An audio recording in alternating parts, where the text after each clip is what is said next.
Hello there, and welcome to Bedtime Science. I'm really glad you're here tonight.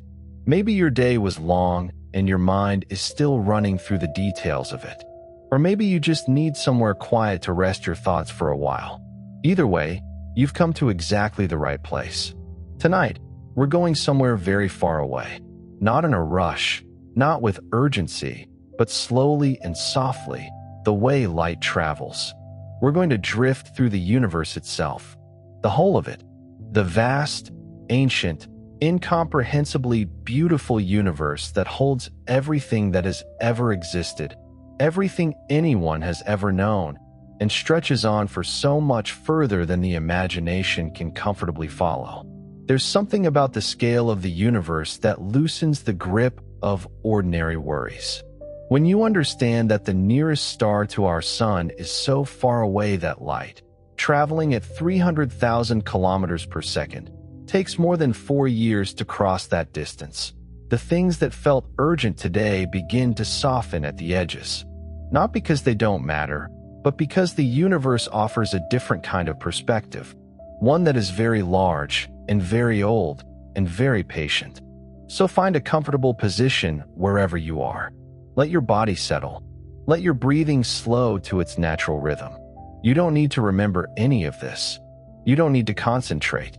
These are just gentle facts to carry your mind out into the dark, like a slow walk through a quiet and very large museum after everyone else has gone home. Before we begin, if these quiet explorations help you rest, consider liking and subscribing to the channel. It helps others find their way here too, one curious mind at a time. Now, let's begin. The universe is approximately 13.8 billion years old. That number is almost impossible to feel from the inside. If you compressed all of cosmic time into a single calendar year, with the Big Bang happening on the very first second of January 1st, then the entire recorded history of human civilization, every empire, every invention, every written word, would fit into the last few seconds before midnight on December 31st. The dinosaurs wouldn't appear until around December 18th. The first fish to breathe air on land would crawl ashore sometime in late November. And for most of the year, the universe would simply be expanding, cooling, and slowly gathering gas into the first structures, quietly, patiently, without a single witness. The observable universe, the part we can actually see from Earth, is about 93 billion light-years across.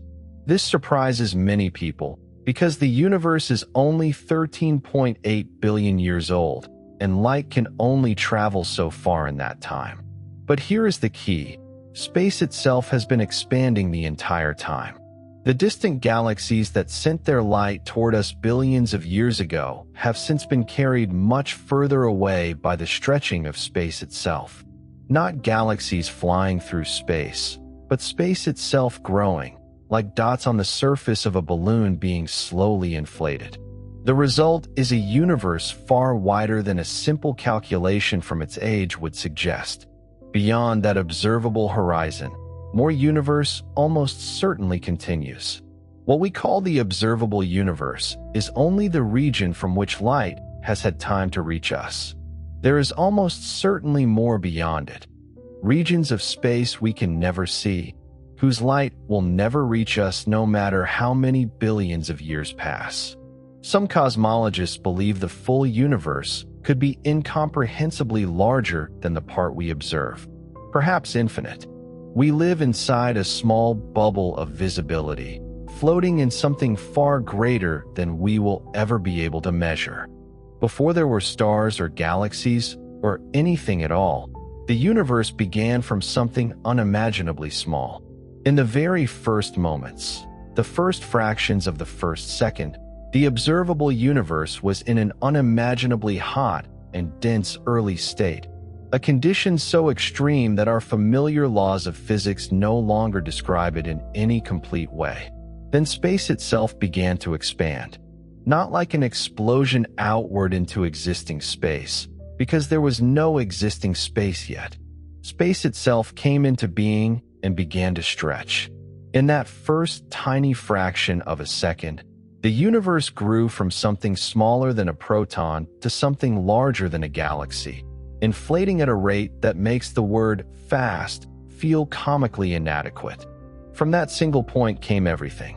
For the first 380,000 years after the Big Bang, the universe was opaque.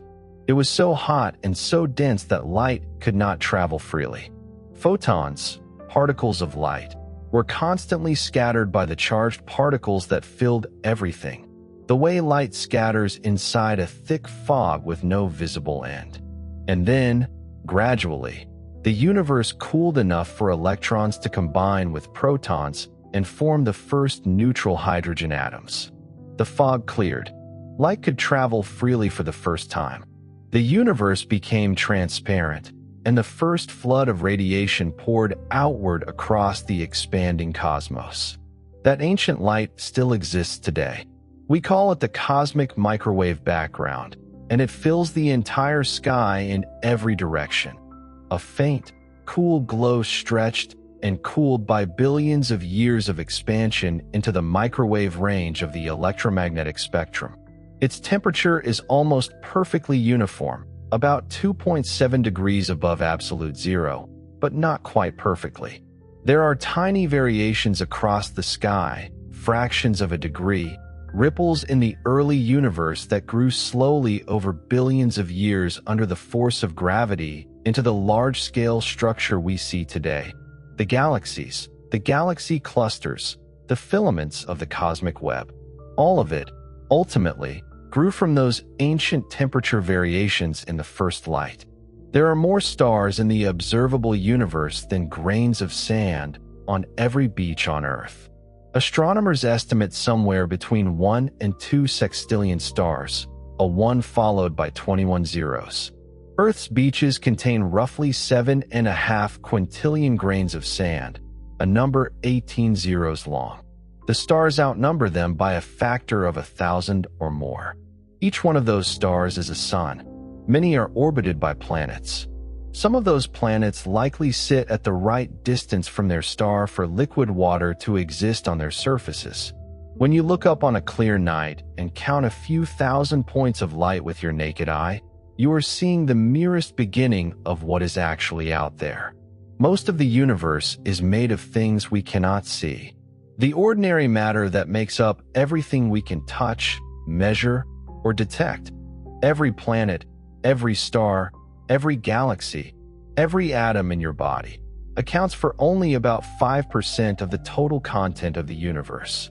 The remaining 95% consists of two components that remain poorly understood.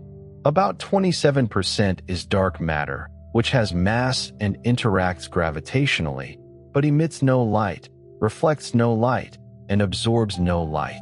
We know it exists because of how it affects the things we can see.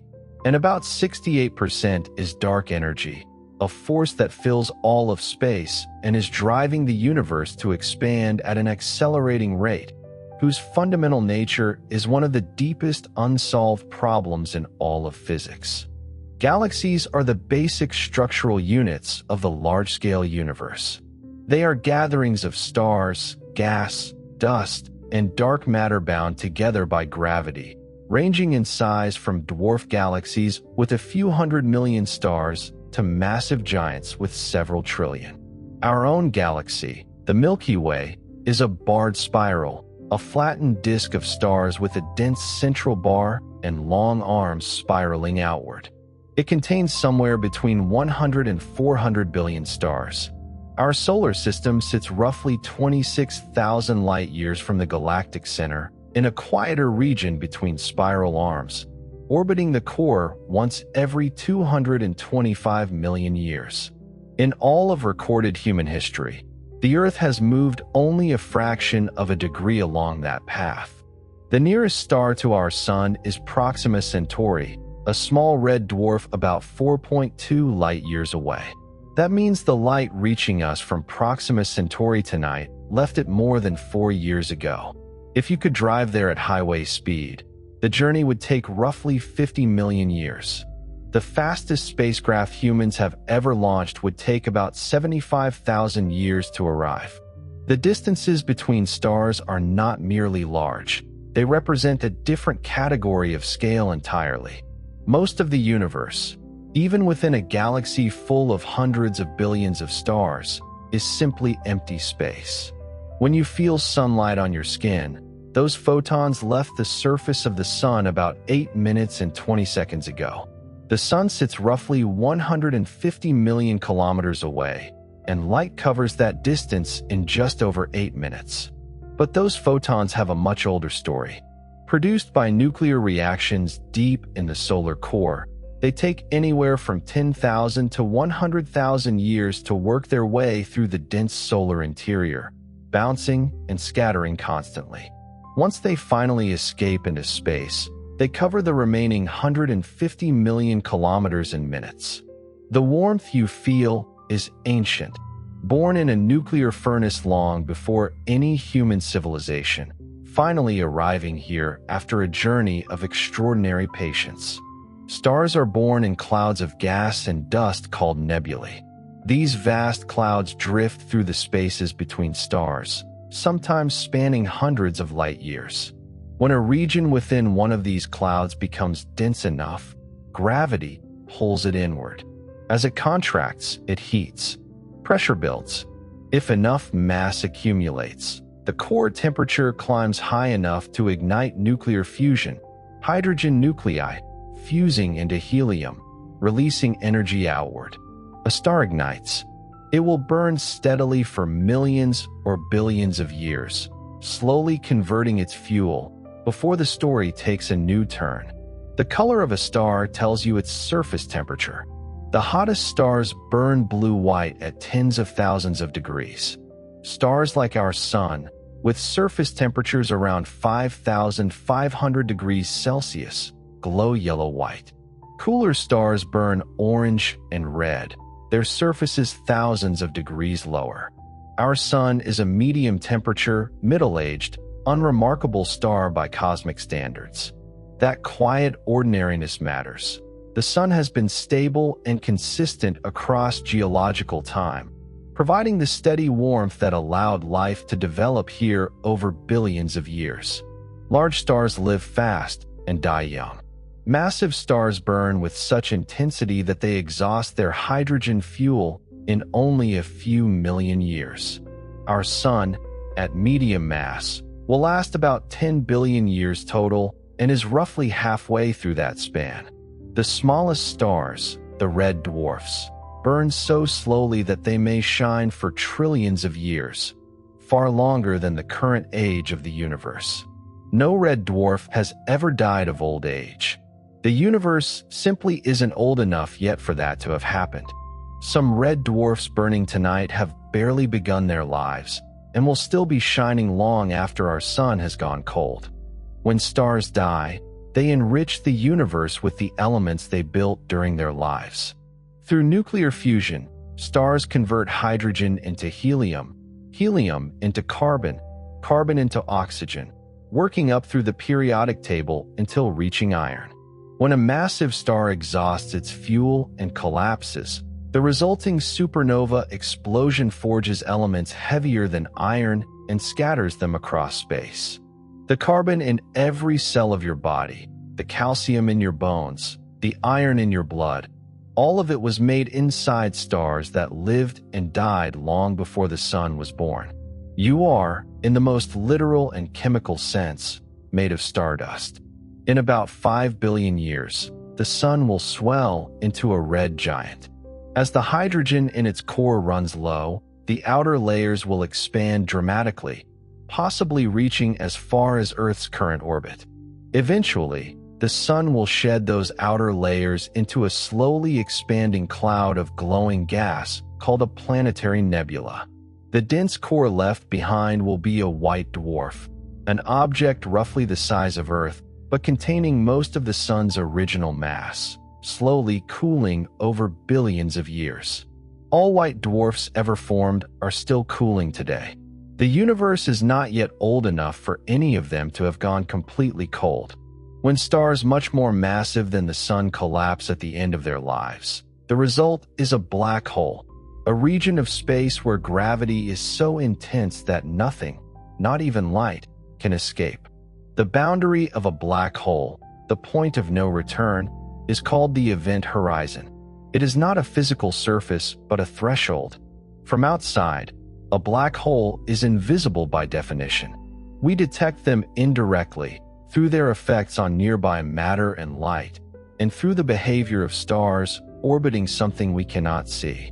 At the center of the Milky Way sits a supermassive black hole called Sagittarius A star, roughly 4 million times the mass of the Sun, currently quiet and dormant, as our solar system orbits it from a comfortable distance. Time itself slows near a black hole. This is one of the predictions of Einstein's general theory of relativity, confirmed through observation and experiment. In regions of very strong gravity, time passes more slowly relative to regions of weaker gravity. If you could hover just outside the event horizon of a massive black hole, time for you would slow dramatically compared to an observer far away. An hour near the horizon might correspond to centuries at a safe distance. This isn't science fiction. GPS satellites orbiting Earth at a different gravitational depth run their clocks at a measurably different rate, and engineers must correct for this to keep the navigation systems accurate. The universe is expanding, and that expansion is accelerating. In 1929, Edwin Hubble discovered that distant galaxies are all moving away from us, and the further they are, the faster they recede.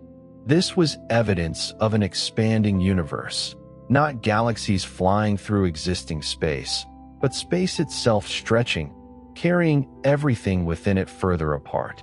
Then, in 1998, 2 independent teams of astronomers found something unexpected. They had expected the expansion to be slowing down over time, pulled back by gravity. Instead, it was speeding up. The expansion is accelerating, driven by what is now called dark energy. What dark energy actually is remains one of the deepest open questions in all of physics. Our galaxy, the Milky Way, and the Andromeda Galaxy are on a collision course. About 2.5 million light-years away, Andromeda is moving toward us at roughly 110 kilometers per second. In approximately 4.5 billion years, the 2 galaxies will begin to interact gravitationally. The collision will unfold over hundreds of millions of years. Stars themselves are too sparsely distributed for direct stellar collisions to be common, but the shapes of both galaxies will be completely transformed. Long tidal tails will stretch outward. The 2 spirals will eventually merge into a single large elliptical galaxy. Astronomers have given this future structure a name, Milkomeda. Space between the stars is not truly empty. Between star systems, between galaxies, there is a thin scattering of matter, mostly hydrogen and helium. In the voids between galaxy filaments, the density is extraordinarily low, perhaps 1 atom per cubic meter, compared to the roughly 10 billion molecules in every cubic meter of the air around you now. And even this near emptiness is not truly empty. Space is permeated by magnetic fields, cosmic rays, neutrinos passing through everything without pausing, and the cosmic microwave background, that ancient whisper of radiation filling every direction at every moment.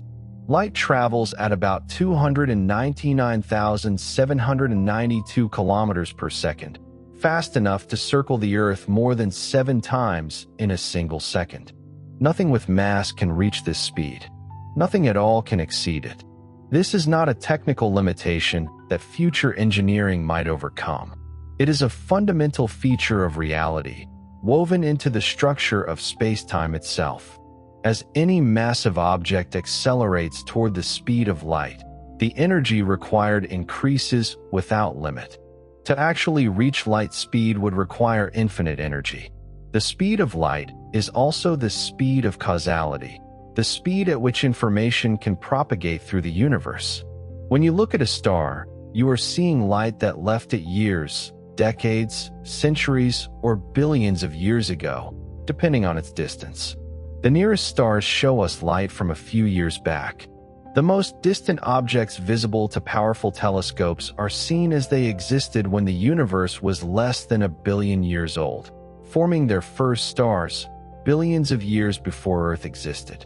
The night sky is not a snapshot of the present.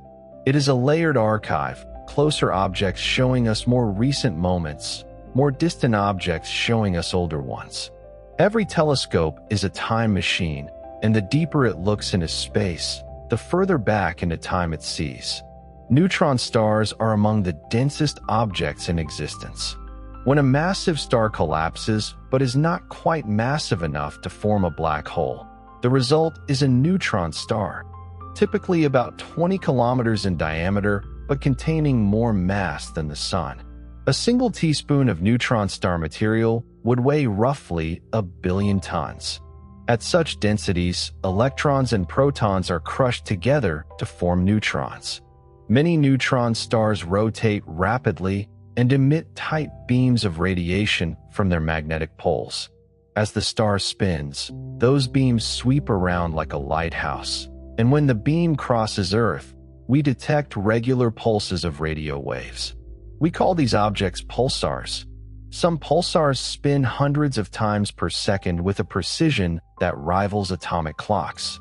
In 2017, gravitational wave detectors detected the merger of two neutron stars about 130 million light-years away. Telescopes across the world turned to watch. What they observed was a kilonova, a cataclysmic explosion producing enormous quantities of heavy elements including gold, platinum, and uranium. In that single event, an amount of gold estimated at several times the mass of Earth was created and scattered into space. The gold in jewelry, the platinum in scientific instruments, the uranium in the ground.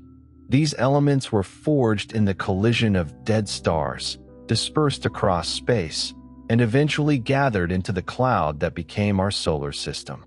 Gold is ancient, formed long before Earth existed. If you could zoom far enough out to see the entire observable universe at once, the distribution of galaxies would not look random. It would look like an intricate three-dimensional web, long filaments of galaxy clusters stretching across hundreds of millions of light-years, intersecting at dense nodes, surrounding vast empty voids. This is the cosmic web, sculpted over billions of years by gravity acting on the tiny ripples that existed in the early universe. Matter flowed along filaments and pooled at intersections. We live inside one strand of this web, nested within a galaxy group, within a supercluster called Laniakea, itself just one small region of the observable universe. Not all planets orbit stars. Some worlds, called rogue planets or free-floating planets, travel through the galaxy entirely alone. Ejected from their original solar systems by gravitational interactions during the chaotic early years of planetary formation, these worlds drift through interstellar space in permanent darkness with no sun to warm them. They receive no light from any external source. They are cold and isolated. And yet, if they are large enough, their interiors might retain heat from their formation. Some may maintain pockets of warmth far below the surface. The galaxy may contain billions of these wandering worlds, possibly more rogue planets than stars. Statistical analysis of exoplanet surveys suggests there may be more planets than stars in the Milky Way. Thousands of exoplanets have been confirmed, and average estimates suggest nearly every star hosts at least one. Among these worlds is extraordinary variety.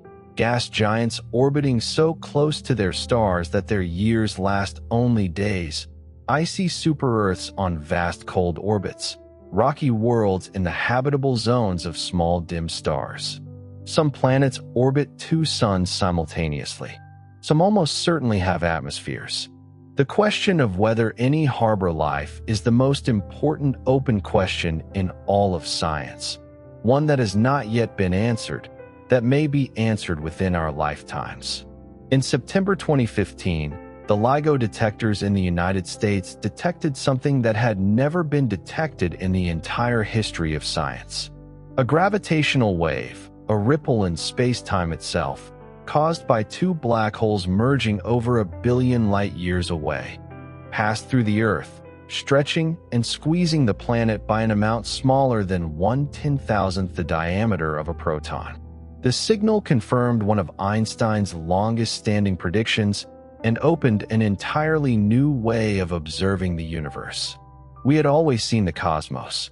Now, for the first time, we could detect the physical stretching of space itself. In an expanding universe, there is no center. The Big Bang did not happen at a point in space. It was the beginning of space itself.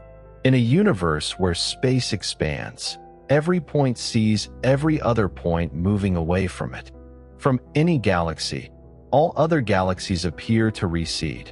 There is no preferred location, no special place that is the center of expansion.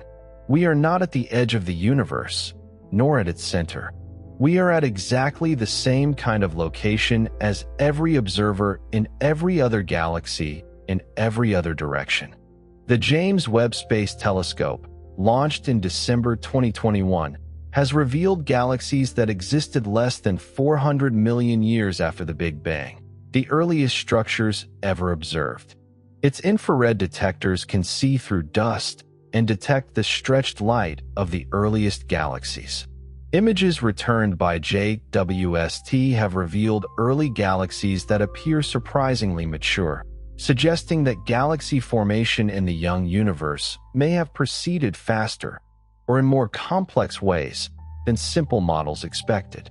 We are currently living in what may well be the most productive era of observational astronomy in history, with new data continuously reshaping our understanding. Quasars were among the most energetic objects in the early universe. When galaxies were young and their central supermassive black holes were actively feeding on vast quantities of gas, the energy released by that infalling material could outshine the entire galaxy by a factor of hundreds. These quasars were so luminous that they are visible from billions of light-years away, making them among the earliest structures we can observe. The era of quasars has largely passed. Most large galaxies now harbor dormant supermassive black holes at their centers, the brilliant engines of the early universe now quiet in the dark ecolactic cores. Stars broadcast their histories in the light they emit. By passing a star's light through a spectrograph, separating it into its component wavelengths, astronomers can identify the elements present in the star's atmosphere, measure its surface temperature, determine its composition, and track its motion toward or away from us. Each star is a library, and each photon it emits carries a fragment of its story. This technique, called spectroscopy, has allowed us to confirm that the laws of chemistry and physics are the same everywhere in the observable universe, that distant stars contain the same elements as our Sun, and that the universe is expanding. The Sun converts roughly 600 million tons of hydrogen into helium every second through nuclear fusion. In this process, the helium nucleus produced is very slightly lighter than the 4 hydrogen nuclei that combine to form it. That tiny difference in mass is converted entirely into energy. The energy released powers the Sun's luminosity, producing the warmth and light that crosses 150 million kilometers of space to reach Earth. Every photon of sunlight that has ever warmed this planet originated in the conversion of mass into energy deep in the solar interior. The Earth is continuously bombarded by cosmic rays, high-energy particles, mostly protons and atomic nuclei, arriving from outside the solar system at nearly the speed of light. Some have been accelerated by supernova remnants, others by the jets of active galaxies. When a cosmic ray strikes the upper atmosphere, it produces a cascade of secondary particles that spreads outward over a wide area. At ground level, several cosmic ray particles pass through your body every second, entirely without effect. The stars have never stopped reaching this world. Their energy passes through everything. Every second, tens of billions of neutrinos from the sun pass through every square centimeter of your body without any detectable effect. Neutrinos are nearly massless, carry no electric charge, and interact with matter so rarely that they pass through the entire Earth as though it were not there at all. They carry information about the nuclear reactions happening in the sun's core, a region no telescope can directly observe because no light escapes from it.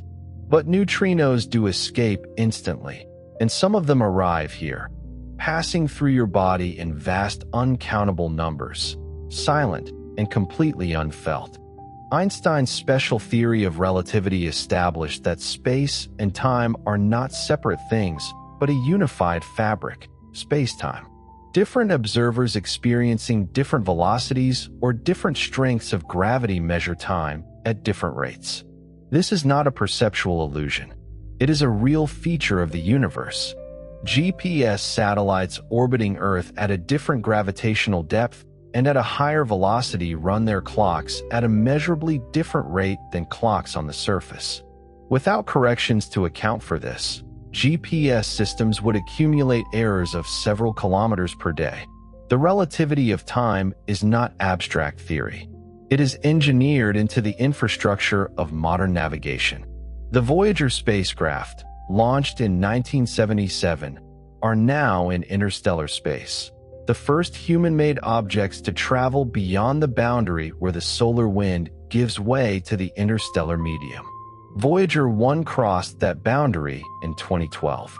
Their radio signals, traveling at the speed of light, now take more than 20 hours to reach Earth. On board each spacecraft is a golden record, a disk containing sounds and images of Earth, greetings in dozens of languages, music from across human cultures. Two small objects drifting through the dark, carrying a message from a civilization that wanted to reach beyond itself. Globular clusters, dense spherical collections of hundreds of thousands to millions of stars, orbit the halos of galaxies like slow satellites. The stars within them are among the oldest in the universe, some nearly as old as the cosmos itself, formed in the first billion years after the Big Bang. Their chemical compositions reflect the young universe, almost pure hydrogen and helium, with only trace amounts of heavier elements forged in later stellar generations. Some globular clusters are faintly visible to the naked eye as soft blurs of light, the combined glow of hundreds of thousands of ancient stars, compressed into a single point of light by distance. The universe's fundamental constants of physics, the strength of gravity, the mass of the electron, the strong nuclear force, appear to be set with extraordinary precision. Change any of them even slightly, and the universe would look radically different. No stable atoms, no long-lived stars, no carbon, no complex chemistry. This observation, called the fine-tuning problem, has no universally accepted explanation. Some physicists invoke the multiverse. If vast numbers of universes exist with different constants, we inevitably find ourselves in one that permits our existence. Others regard it as one of the deepest remaining mysteries. What we can say is that the universe we live in permits stars, planets, chemistry, and us. When a region of interstellar gas becomes dense enough, gravity begins to pull it inward, and the temperature at its core climbs toward the ignition threshold of nuclear fusion. The process of star formation is slow, taking millions of years from the initial collapse to the first ignition.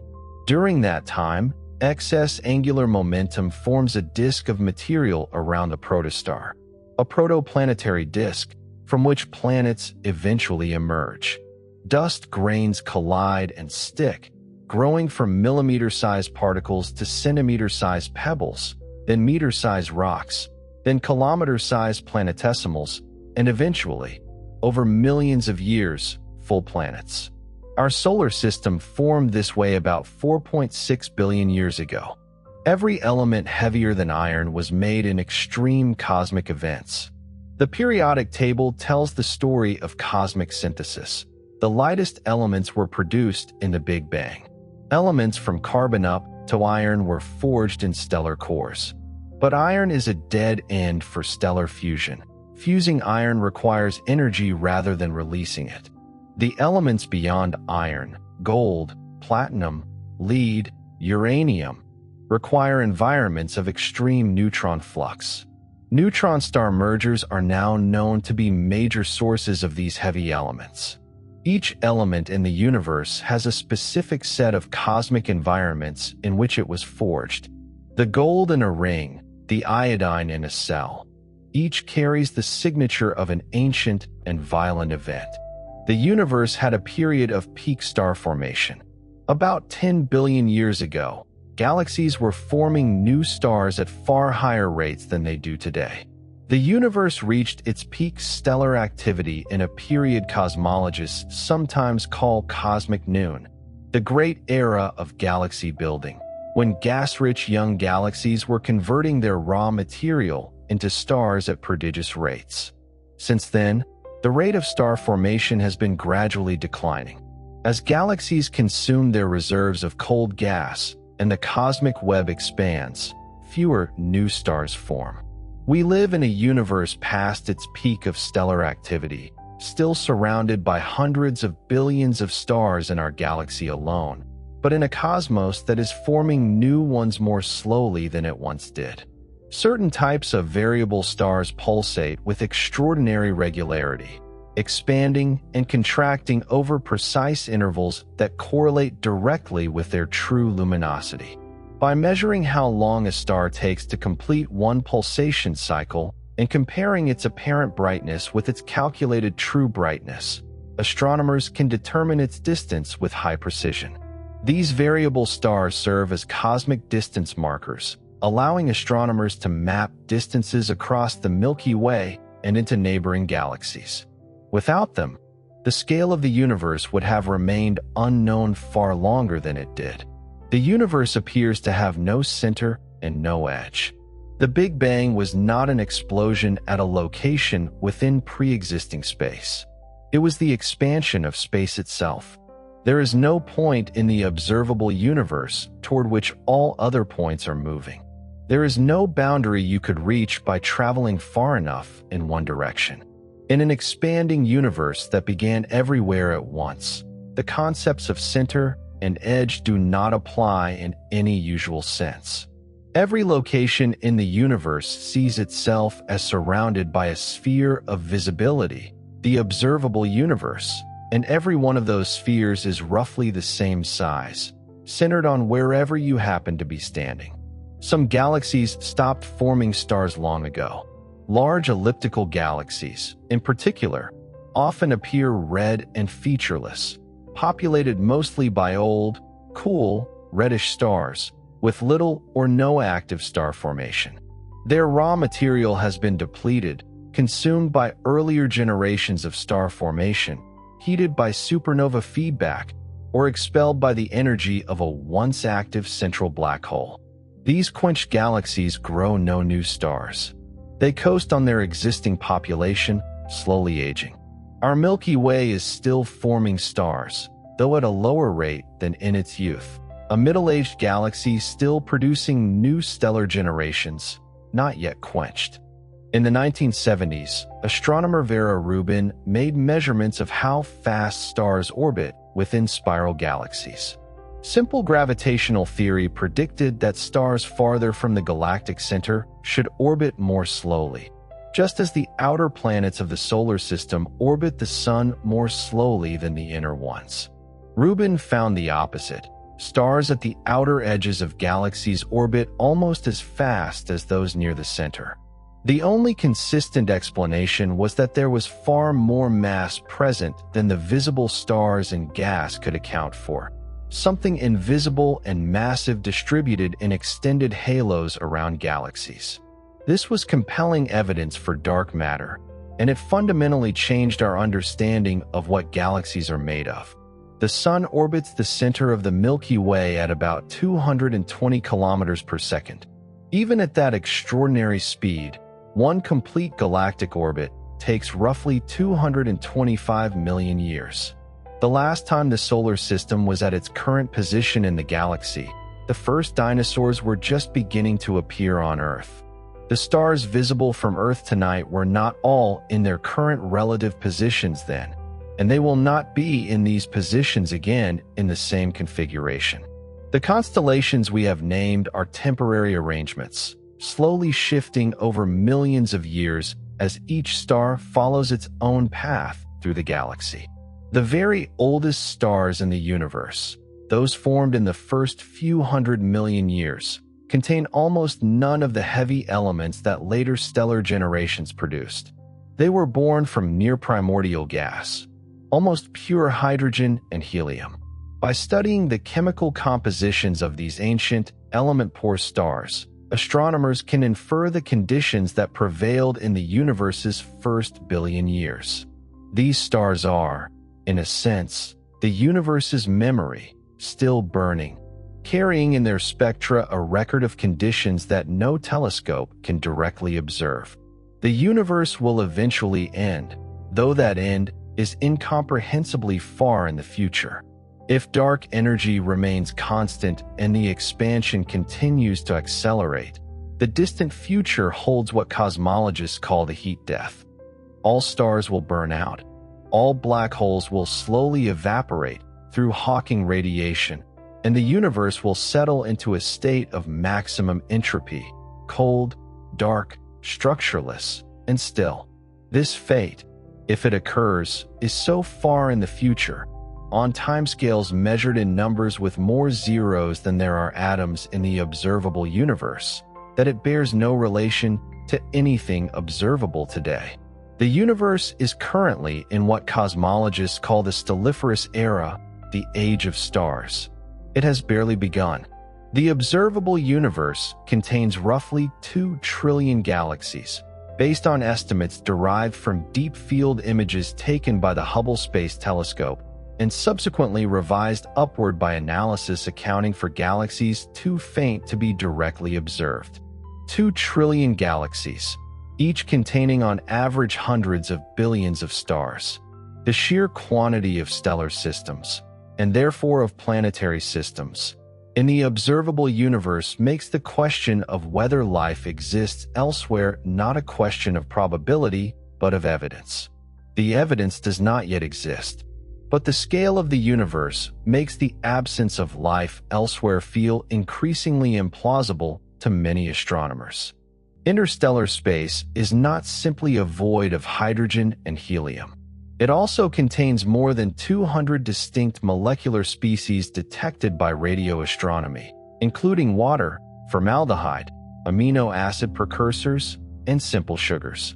These complex molecules form on the surfaces of tiny dust grains over millions of years of slow chemistry in the cold of interstellar clouds.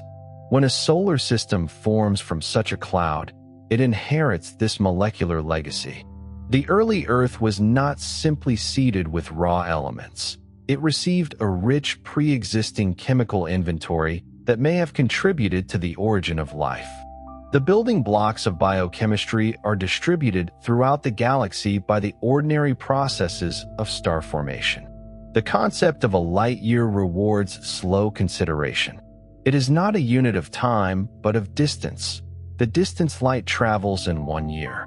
Since light covers approximately 300,000 kilometers per second, in a full year it travels roughly 9.5 trillion kilometers.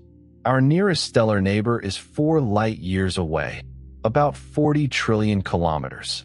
The center of the Milky Way is 26,000 light years away. The Andromeda Galaxy is 2.5 million light years away. The edge of the observable universe is 46 billion light years away. These numbers do not become more manageable with repetition. They belong to a different category of scale, one where the appropriate response is not calculation but a slow and quiet sense of proportion. The solar system, including the Sun and all its planets, formed from the remnants of earlier stellar generations. The cloud of gas and dust that collapsed to form the solar system about 4.6 billion years ago was already enriched with heavy elements forged in the cores and depths of earlier stars. The Sun is a later generation star, not formed from the original primordial hydrogen of the Big Bang, but from material that had already been processed through at least one previous stellar generation. The Sun is, in this sense, built from the ashes of earlier suns that we will never see. Hawking radiation is a theoretical prediction, not yet directly observed, that black holes very slowly emit thermal radiation due to quantum mechanical effects near the event horizon. The process is extraordinarily slow for black holes of stellar mass or larger. A stellar mass black hole would take far longer than the current age of the universe to evaporate completely through Hawking radiation. But in principle, given enough time, any black hole would eventually evaporate.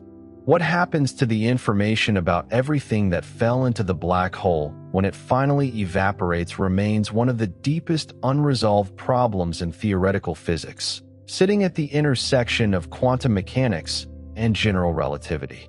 The two great theoretical frameworks of modern physics, quantum mechanics and general relativity, describe the universe at different scales and do not yet fully agree with each other.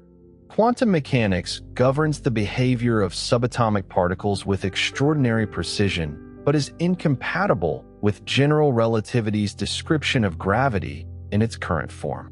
No complete theory of quantum gravity yet exists, though string theory, loop quantum gravity, and other approaches have made partial progress. The universe seems to operate by two different sets of rules depending on scale, and we are still working to understand how they fit together into a single coherent description. Some of the most distant objects visible to any telescope are quasars, the intensely luminous cores of young, active galaxies seen as they existed billions of years ago. The light from some quasars has been traveling toward us for more than 13 billion years. When we observe them, we are looking at structures that formed when the universe was only a few 100 million years old. In some of those early quasars, the supermassive black holes at their centers were already as massive as the black holes in much older galaxies today. How they grew so large so quickly remains an active area of research. The night sky is dark at night not simply because the sun has set, but because the universe has a finite age.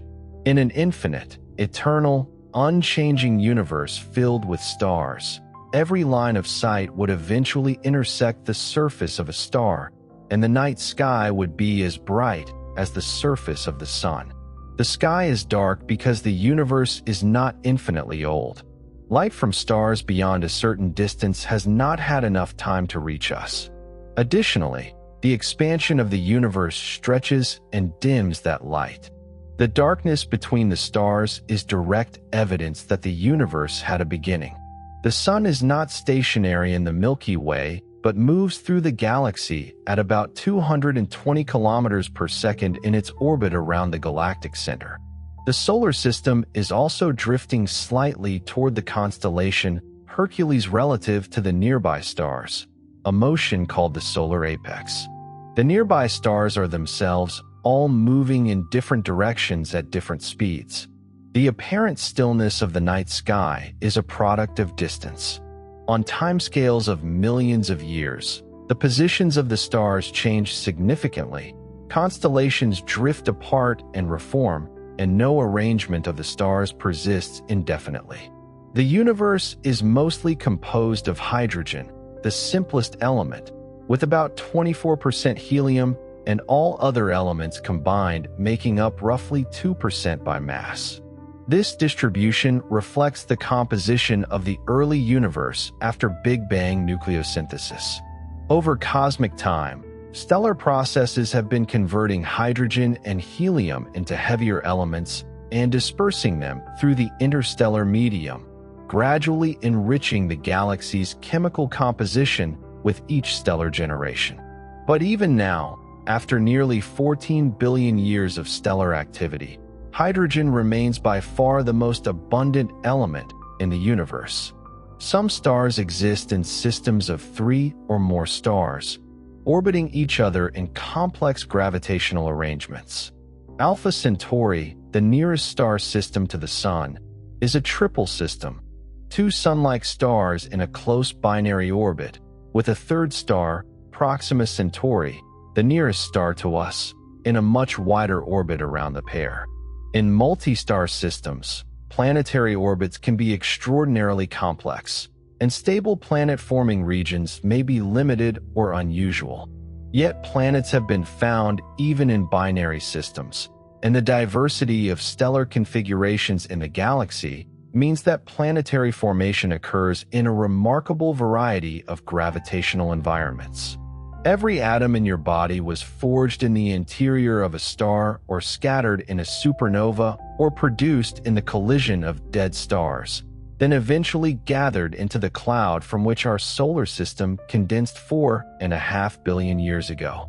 The hydrogen atoms in the water in your cells were created in the Big Bang itself.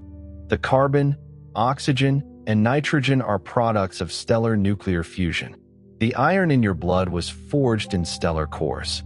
There is a real, literal, physical connection between the atoms of your body and the history of the cosmos. A chain of events stretching back nearly 14 billion years that ends, for now, here. The detection of gravitational waves has given astronomers an entirely new observational channel. Before 2015, everything we knew about the universe beyond Earth came from electromagnetic radiation, light, radio waves, X-rays, and other forms of photons. Gravitational waves are different. They are distortions of space-time itself, produced when massive objects accelerate. They carry information about the events that produce them that is complementary to what photons can reveal. Since the first detection in 2015, dozens of gravitational wave events have been recorded, including black hole mergers, neutron star mergers, and possibly mixed mergers involving one of each. Each detection adds another data point to our understanding of compact objects, stellar evolution, and the population of black holes in the universe. The Sun has a complex magnetic field that reverses polarity roughly every 11 years, driving the solar cycle. At solar maximum, the Sun produces more sunspots, solar flares, and coronal mass ejections, enormous eruptions of plasma that can affect Earth's magnetic field and disrupt power grids and communication systems. At solar minimum, activity is lower. This 11-year cycle has been observed and recorded for centuries. The solar magnetic field is generated by the movement of plasma within the Sun, a process similar to, but far more complex than, the geodynamo that generates Earth's own magnetic field. The Sun is not a static object, but a turbulent, dynamic body of magnetized plasma in constant motion. Titan, the largest moon of Saturn, has a thick atmosphere dominated by nitrogen, the only moon in the solar system with a substantial atmosphere, and features lakes and rivers of liquid methane and ethane on its surface. With a surface pressure about 1.5 times Earth's atmospheric pressure and an average surface temperature of -179 degrees Celsius, Titan is a world where complex organic chemistry is actively occurring. The Cassini spacecraft, which orbited Saturn from 2004 to 2017, mapped Titan's surface in detail and revealed a landscape of dunes, mountains, and hydrocarbon lakes in the polar regions. What those lakes contain, and whether the chemistry occurring there has any biological relevance, remains a fascinating open question. The Milky Way is engaged in an ongoing process of consuming smaller satellite galaxies. The Sagittarius dwarf galaxy is currently being disrupted by the Milky Way's gravitational tidal forces, its stars being stretched into long streams that wind around our galaxy. Several other small companion galaxies have been absorbed in the past, their stars now indistinguishable members of the Milky Way's halo. The Large and Small Magellanic Clouds, two irregular dwarf galaxies visible from the southern hemisphere, are also gravitationally interacting with the Milky Way and will likely be absorbed over the next few billion years. The Milky Way we see today is in part assembled from the wreckage of these earlier encounters. The formation of planetary systems is a violent and wasteful process. During the early history of our solar system, the region now occupied by the inner planets was crowded with planetesimals, kilometer-scale rocky bodies that collided and merged over millions of years. The Moon is thought to have formed when a Mars-sized body collided with the early Earth, ejecting material that eventually coalesced into our satellite. Jupiter's gravity scattered many small bodies from the outer solar system inward, some of which struck the early Earth and contributed water and organic material. The relatively calm solar system we inhabit today is the end product of an extraordinarily turbulent early history. The light from the most distant quasars and galaxies observed by current telescopes has been traveling for over 13 billion years. When that light left its source, the universe was a fraction of its current age, less than 1 billion years old. The galaxies we see in those earliest images were still forming their first generations of stars. The universe looked nothing like it does today. No Milky Way, no solar system, no rocky planets. There was gas, dark matter, the first points of starlight igniting in the dark, and the seeds of everything that would come later. Those ancient photons have traversed the entire history of cosmic evolution to reach our telescopes. In receiving them, we are reaching back nearly to the beginning. Antimatter exists in nature and can be produced in laboratory settings, but it is extraordinarily scarce in the observable universe. When matter and antimatter meet, they annihilate each other, converting entirely into energy. The asymmetry between the amounts of matter and antimatter in the early universe, roughly 1 extra particle of matter for every billion pairs, is one of the most important unsolved problems in particle physics. The standard model of particle physics predicts equal amounts of matter and antimatter at the time of the Big Bang. The observed dominance of matter over antimatter tells us that the standard model is incomplete in this respect, and that some as-yet unknown physical process generated this imbalance in the first moments of the universe. Astronomers can measure the expansion rate of the universe, called the Hubble constant, by several independent methods. One uses the distances and recession velocities of galaxies measured by a chain of cosmic distance indicators. Another uses the pattern of the cosmic microwave background, combined with the standard cosmological model. A third uses gravitational wave events and the electromagnetic signals associated with them. In recent years, measurements using these different methods have produced values that do not quite agree, a discrepancy known as the Hubble tension.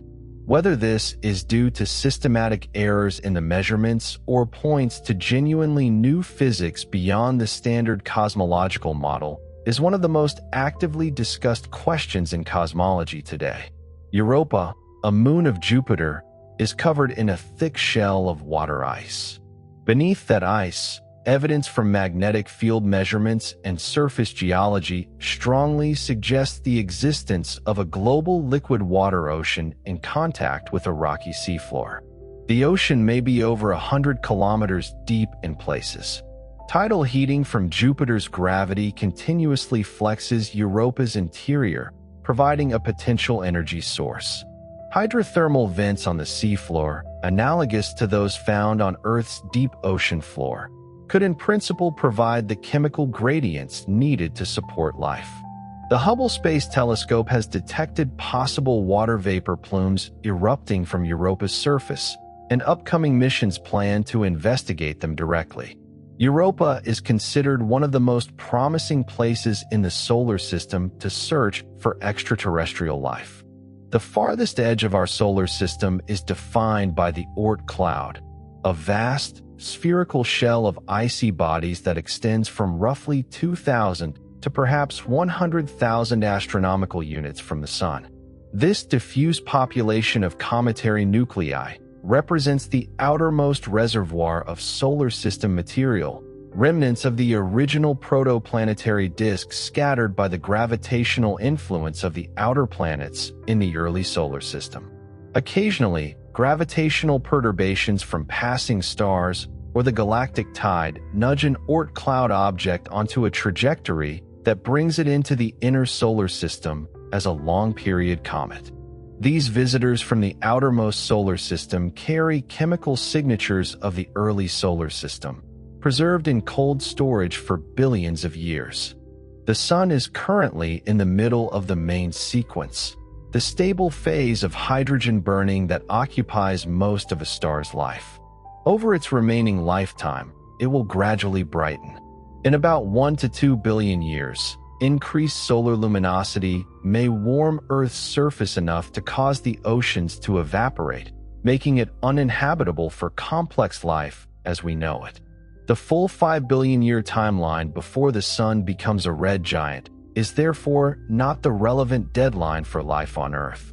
The relevant timescale may be much shorter, though still billions of years in the future, far beyond any meaningful human horizon.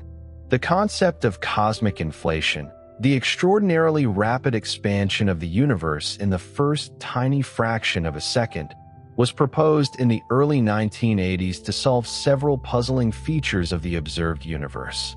It explains why the universe is so geometrically flat.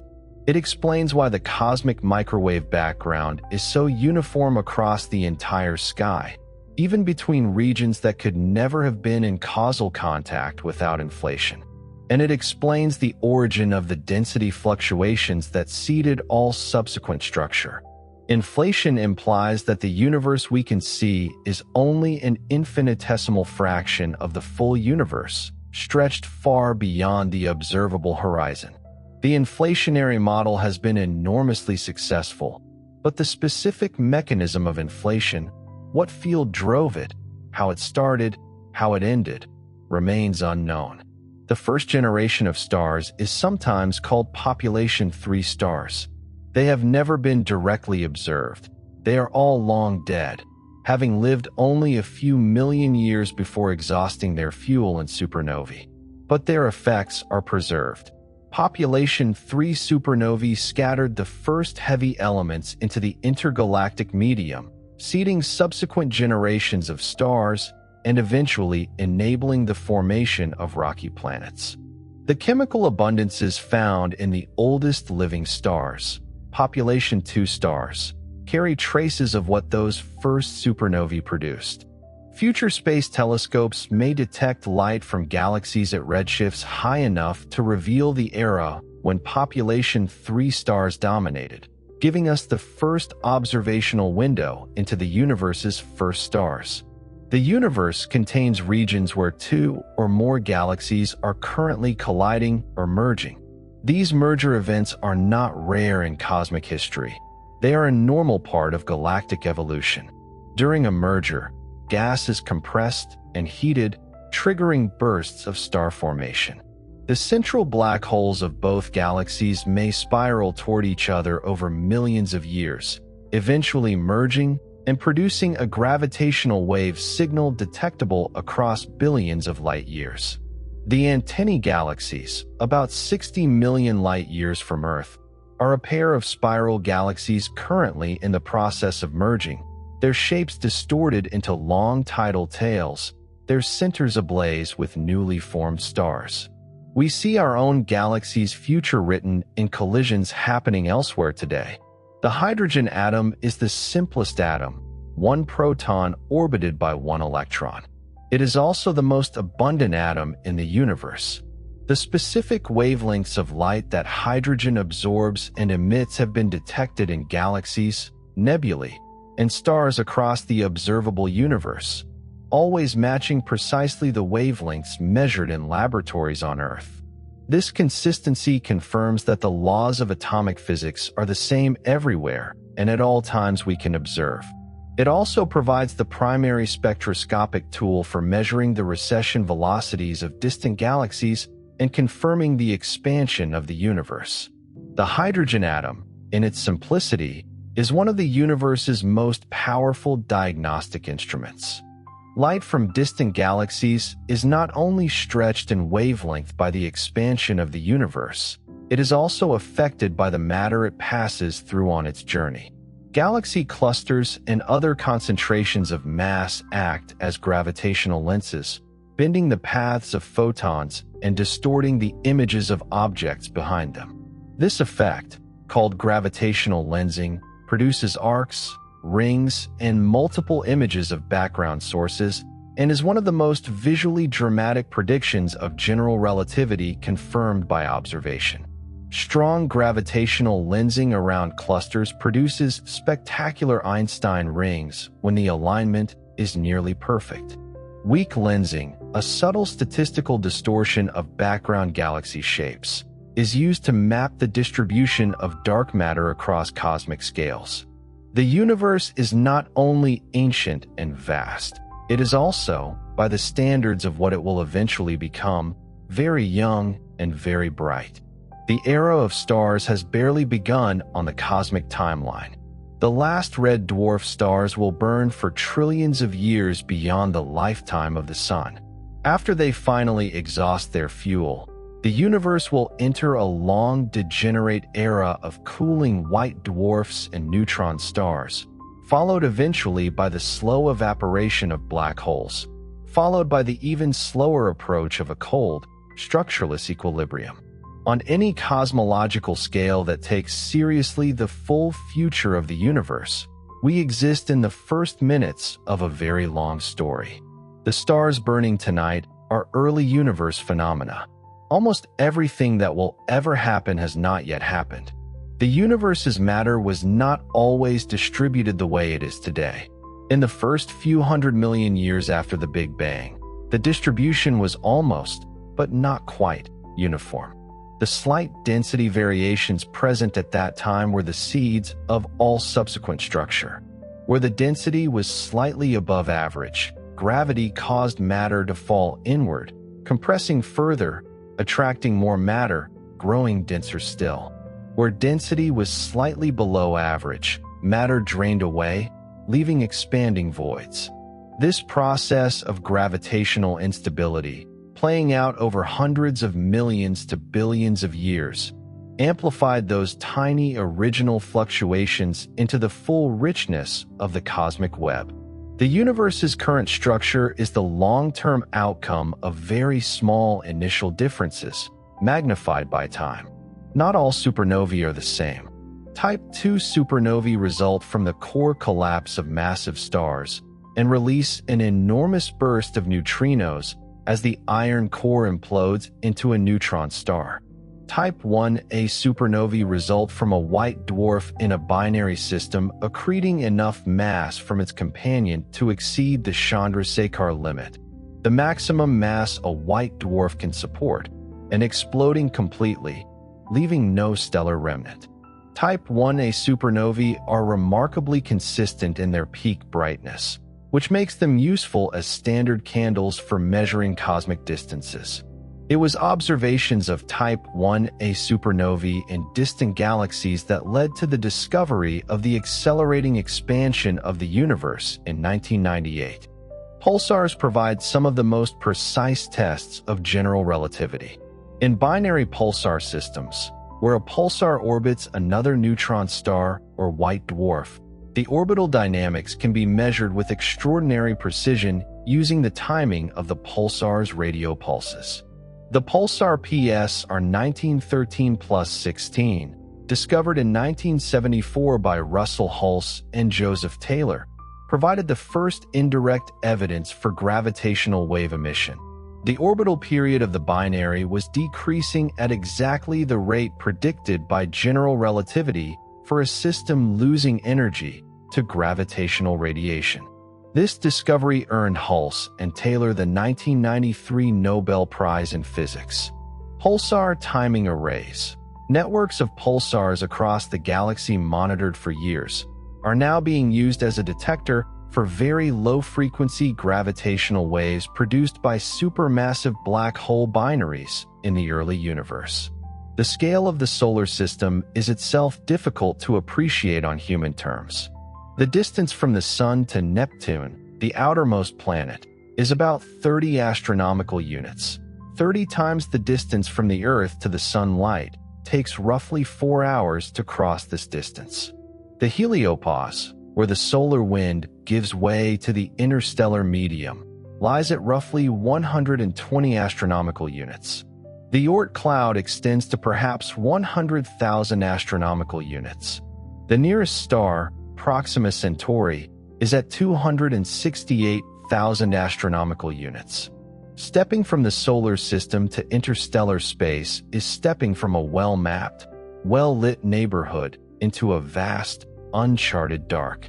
The standard cosmological model, called lambda CDM, describes a universe filled with cold, dark matter and a cosmological constant representing dark energy, embedded in a spatially flat geometry and expanding from a Big Bang about 13.8 billion years ago. This model successfully accounts for an extraordinary range of observations. The large-scale structure of the universe, the cosmic microwave background temperature and polarization, the abundances of light elements produced in Big Bang nucleosynthesis, the acceleration of the expansion, and the properties of galaxy clusters. It is the most precisely tested model of the universe's contents and history ever constructed. And yet it contains at its heart two major components, dark matter and dark energy, whose physical nature remains entirely unknown. The universe also has a quiet history written in dust. Dust in space is not like dust on a shelf. It is made of tiny grains of carbon, silicates, ice, and other compounds, often smaller than smoke particles. These grains drift between stars, hide young stellar nurseries from visible light, and give astronomers dark silhouettes against glowing nebulae. But dust is not only an obstacle. It is also a builder. Molecules form on its cold surfaces. In young planetary disks, dust grains collide and cling together, becoming pebbles, rocks, planetesimals, and eventually planets. Every solid world begins, in part, with dust. The same material that blocks a telescope's view may one day become mountains, oceans, and soil. Some of the oldest solid materials on Earth are older than Earth itself. They are tiny presolar grains found inside certain meteorites. These grains formed around ancient stars before the solar system existed, then survived the collapse of the cloud that made the Sun. Scientists can study their isotopes and discover the kinds of stars that produced them. It is strange to think that a grain smaller than a speck of flour can contain a memory older than our planet. Long before Earth had oceans, long before the moon existed, that little grain was drifting in space around a star that is now gone. The periodic table is really a map of cosmic history. Hydrogen and much of the helium came from the Big Bang. Carbon and oxygen were built inside stars. Iron was forged in the final stages of massive stellar lives and scattered by explosions. Gold, platinum, and uranium required even more extreme events, such as neutron star mergers and certain kinds of supernovae. Every element has an origin story. Chemistry is not separate from astronomy. When you look at the periodic table, you are looking at the record of the universe learning to make complexity.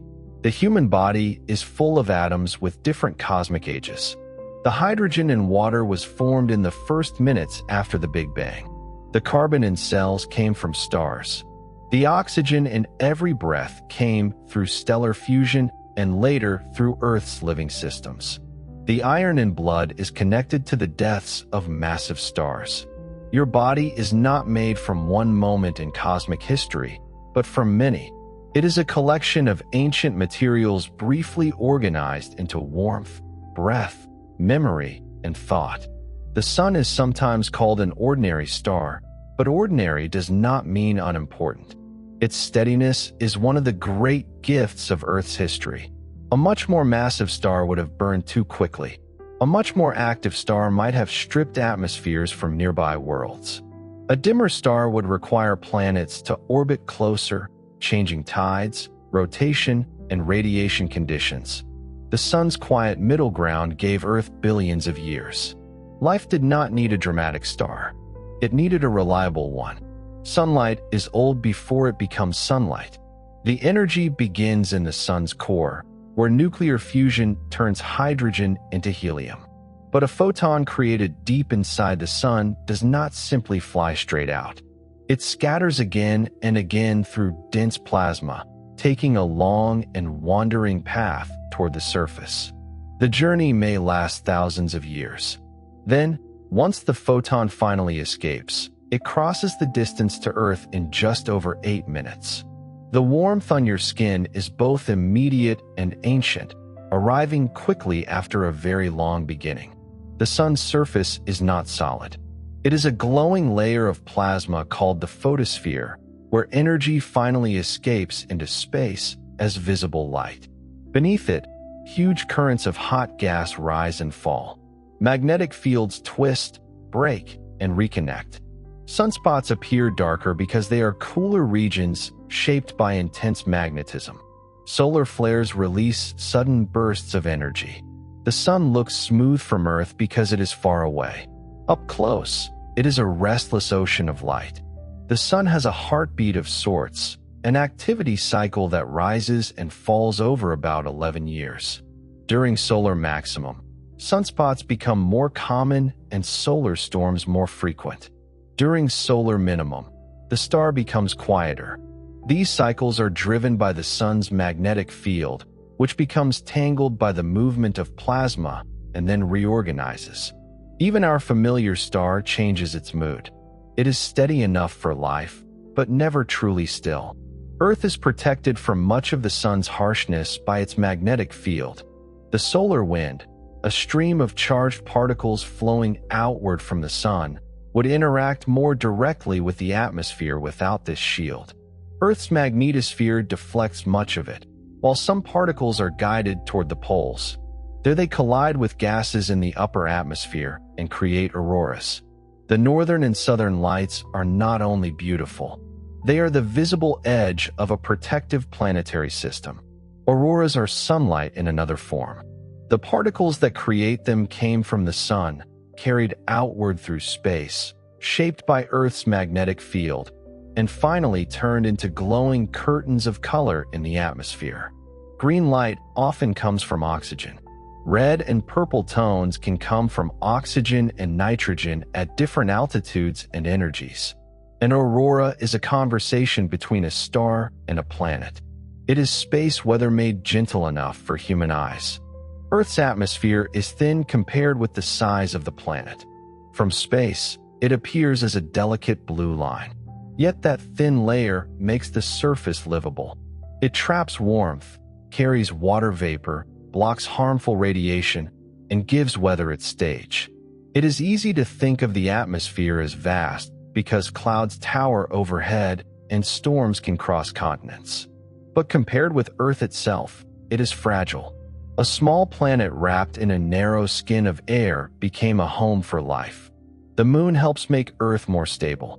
Its gravity raises tides, slows Earth's rotation over time, and helps stabilize the tilt of our planet's axis. That tilt gives Earth its seasons. Without the moon, Earth's orientation might vary more dramatically over long periods, possibly leading to stronger climate swings. The moon is not simply a pale object in the sky. It has been a partner in Earth's long habitability, shaping oceans, calendars, biology, and human imagination. The moon is slowly leaving us. It moves away from Earth by a few centimeters each year because tidal interactions transfer energy from Earth's rotation into the moon's orbit. In the distant past, the moon was closer and appeared larger in the sky. The days were shorter. Tides were stronger. In the far future, the moon will be farther away, and total solar eclipses will eventually become impossible. Even the most familiar night companion is part of a slow motion that never stops. Total solar eclipses exist because of a remarkable coincidence. The Sun is about 400 times wider than the Moon, but also about 400 times farther away. This makes them appear nearly the same size from Earth. For a few minutes, the Moon can cover the bright solar surface and reveal the faint corona around the Sun. It is geometry turned into wonder. And because the Moon is slowly drifting away, this perfect alignment belongs to a temporary era in Earth's history. Mars is a world of memory. Today it is cold, dry, and thin-aired, but its surface preserves signs of ancient rivers, lakes, deltas, and minerals formed in water. Long ago, Mars was different. It may have had a thicker atmosphere and liquid water flowing across its surface. Whether it ever had life remains unknown. But every dry channel and old lake bed says that Mars once had a climate capable of change. It is a desert now, but it remembers water. Venus is Earth's near twin in size, but not in fate. Its thick carbon dioxide atmosphere traps heat so effectively that the surface is hotter than Mercury's. Even though Mercury is closer to the Sun, the pressure is crushing, and the clouds contain sulfuric acid. Venus shows that being in the inner solar system is not enough to make a world Earth-like. Atmosphere, climate, and geological history can send two similar planets down very different paths. Jupiter is more than the largest planet. It is a gravitational architect. Its enormous mass has influenced the asteroid belt, the paths of comets, and the early arrangement of the solar system. It may have helped scatter some dangerous objects away from the inner planets, while sending others inward. It shaped the environment in which Earth formed. In a sense, our planet's history cannot be separated from Jupiter's presence. A giant far away helped sculpt the neighborhood close to the Sun. Jupiter's atmosphere is a world without a surface. Beneath the visible cloud bands, pressure increases until the gases behave in unfamiliar ways. The Great Red Spot is a storm larger than Earth that has lasted for centuries, though it changes over time. Other storms appear, merge, and vanish. There are belts, zones, vortices, and powerful winds. Jupiter is not a place to stand. It is weather becoming depth, a planet where atmosphere is the world itself. Europa, one of Jupiter's moons, may hide a global ocean beneath its icy shell. The surface is cracked and bright, shaped by movement in the ice. Beneath it, liquid water may be kept warm by tidal flexing as Europa orbits Jupiter. If that ocean touches rock, chemical reactions could provide energy. On Earth, life exists around deep-sea vents without sunlight. This makes Europa one of the most fascinating places to search for life beyond Earth, not under an open sky, but under ice. Ganymede, another moon of Jupiter, is larger than Mercury. It is the biggest moon in the solar system and has its own magnetic field. Beneath its icy surface, it may contain layers of liquid water and ice stacked deep inside. Ganymede reminds us that moons can be worlds in their own right. A moon is not always a small companion. Sometimes it is a planet-sized body with geology, magnetism, hidden oceans, and a long independent history. Io is the most volcanically active world in the solar system. It is squeezed by Jupiter's gravity and by the gravitational pull of neighboring moons. This tidal flexing generates heat inside Io, driving constant volcanic activity. Its surface is painted with sulfur compounds and reshaped again and again. Io shows that sunlight is not the only source of energy for a world. Gravity can heat a body from within until it erupts. Saturn's rings look peaceful, but they are made of countless moving pieces. Mostly ice, with some rock and dust, the particles range from tiny grains to larger chunks. They orbit Saturn together, shaped by gravity and by the planet's moons. From far away, the rings seem smooth and solid. In reality, they are a vast, thin, dynamic swarm. What looks like a delicate ornament is really motion organized by gravity. Titan, Saturn's largest moon, has weather that feels strangely familiar and chemistry that feels completely alien. It has clouds, rain, rivers, lakes, and seas, but they are made of methane and ethane rather than water. Its atmosphere is thick and rich in nitrogen. Organic chemistry happens in its skies and on its surface. Titan is one of the most Earth-like places in structure, but one of the least Earth-like in temperature and chemistry. It is a world of cold complexity. Enceladus, a small moon of Saturn, sends plumes of water vapor and ice into space. These jets come from cracks near its south pole and appear to connect to a subsurface ocean. Spacecraft have flown through the plumes and found salts and organic molecules. This means Enceladus allows us to sample material from an alien ocean without drilling through the ice. A small moon, far from the sun, offers one of the most direct invitations to study possible habitable environments beyond Earth. Uranus rotates almost on its side.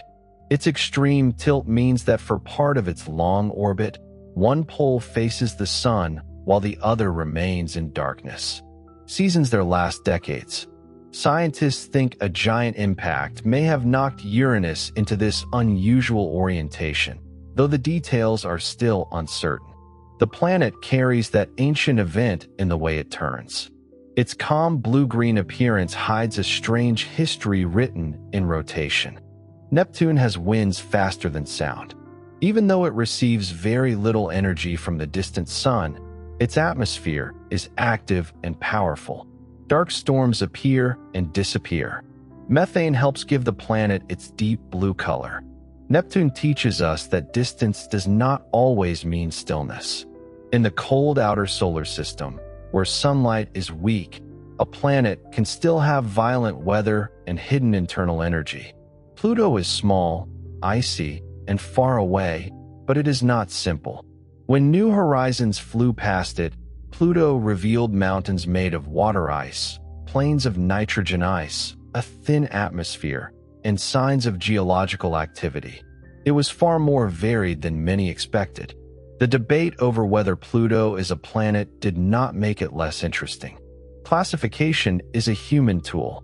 A world remains a world, whatever category we place it in. The Kuiper Belt is a broad region beyond Neptune filled with icy bodies. Pluto is only one member of this distant population. Other objects there preserve material from the early solar system. Some are small and irregular. Some are large enough to be dwarf planets. The Kuiper Belt is not the edge of everything. It is a cold archive, a place where ancient leftovers continue orbiting in the dim outer sunlight. Far beyond the Kuiper Belt lies the possible Oort cloud, a vast spherical shell of icy bodies surrounding the solar system. It has never been observed directly as a whole, but long-period comets likely come from there. A passing star or the gentle pull of the galaxy can disturb one of these distant objects, sending it inward toward the sun.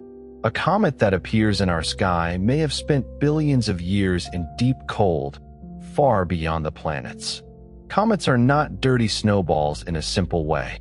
They are ancient mixtures of ice, dust, rock, and frozen gases, preserving chemistry from the solar system's youth. When they approach the sun, heat releases gas and dust, forming a coma and tail. Their tails point away from the sun, pushed by radiation and solar wind. A comet's brief brightness is the awakening of material that has waited in darkness for ages. Asteroids are rocky records of the solar system's construction. Many orbit between Mars and Jupiter, but others travel closer to Earth. Some are primitive, almost unchanged since the beginning. Others are fragments of larger bodies that broke apart. Studying asteroids helps scientists understand the ingredients that built the planets. They are not only hazards in space.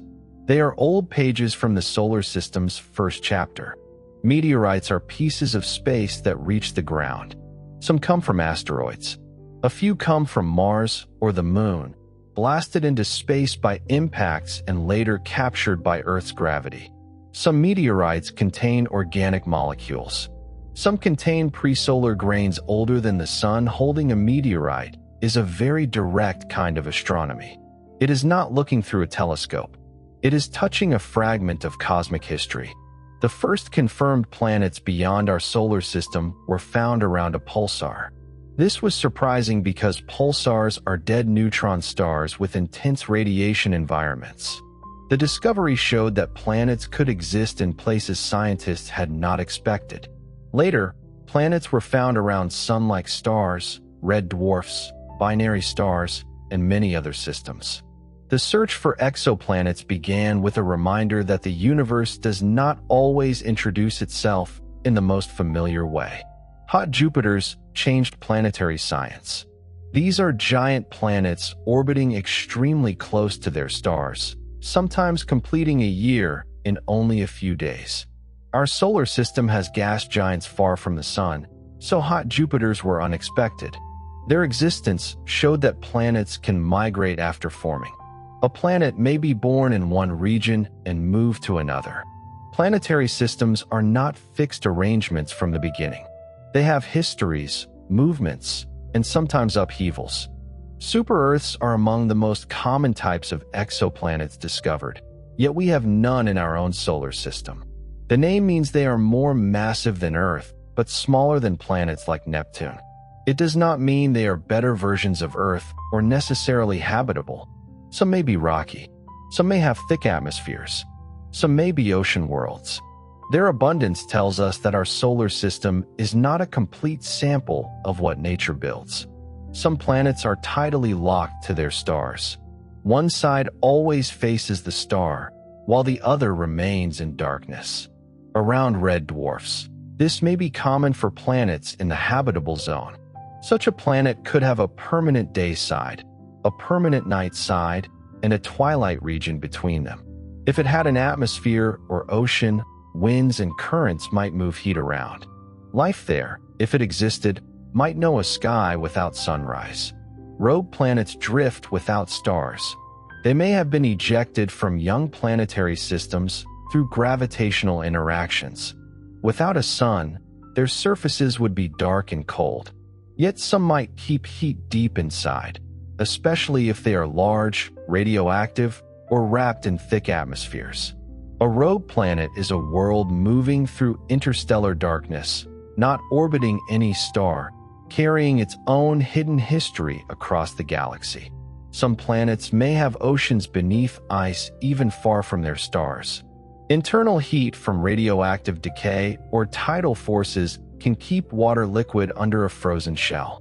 This expands the idea of habitability.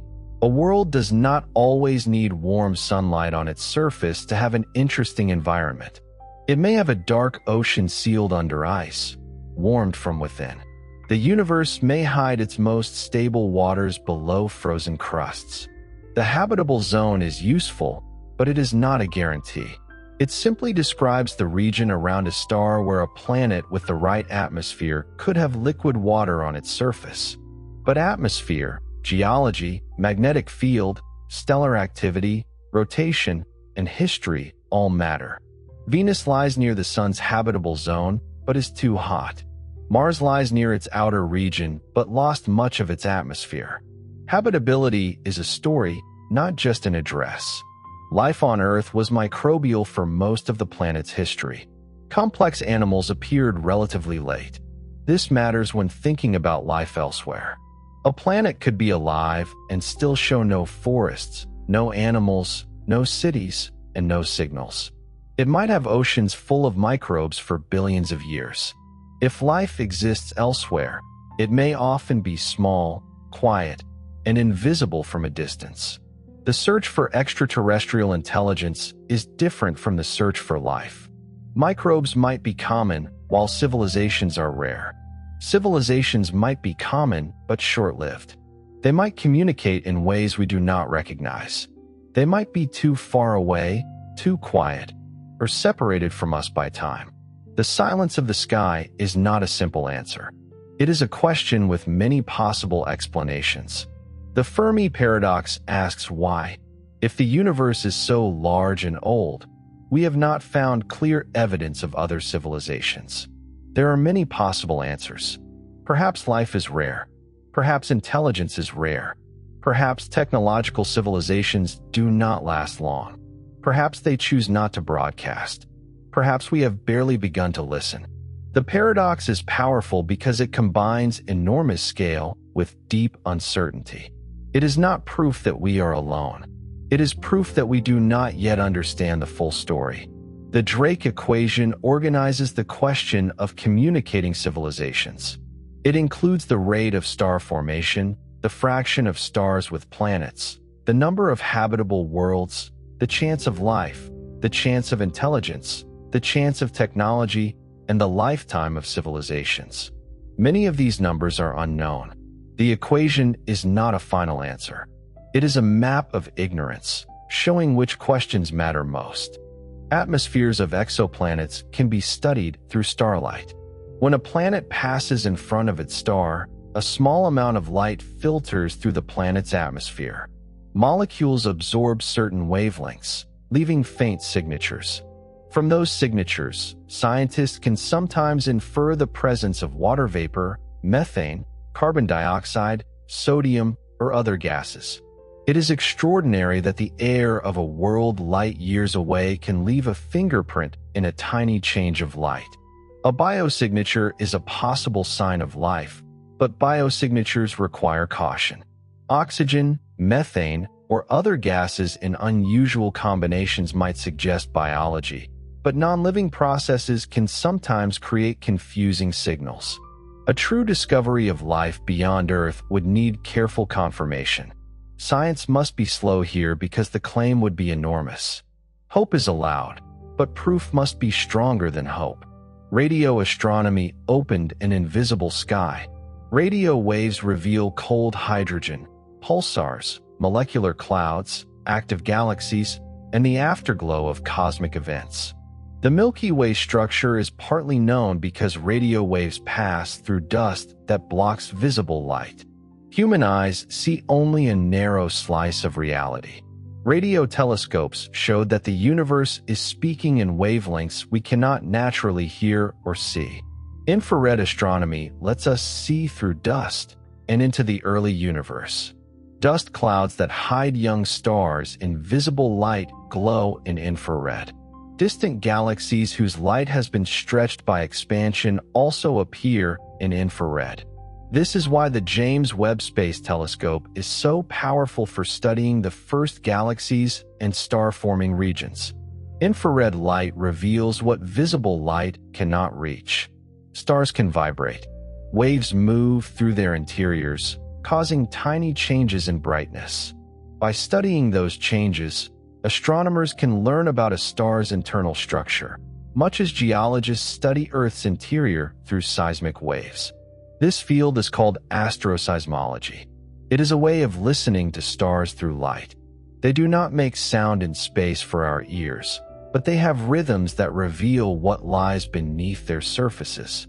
The sun vibrates too. Its surface rises and falls in patterns created by waves traveling through its interior. Scientists study these oscillations to understand the sun's hidden layers. The core cannot be seen directly with light, but its properties can be inferred through vibrations and neutrinos. Even the nearest star has secrets. It is close enough to warm us, but complex enough to require careful listening. Some stars rotate so quickly that they flatten. Instead of perfect spheres, they become wider at the equator. Rotation affects their shape, temperature distribution, and evolution. A Kerner is one famous example of a rapidly rotating, flattened star. A star may look like a simple point of light from Earth, but each one is a physical object with spin, structure, weather, and history. Globular clusters are ancient star cities.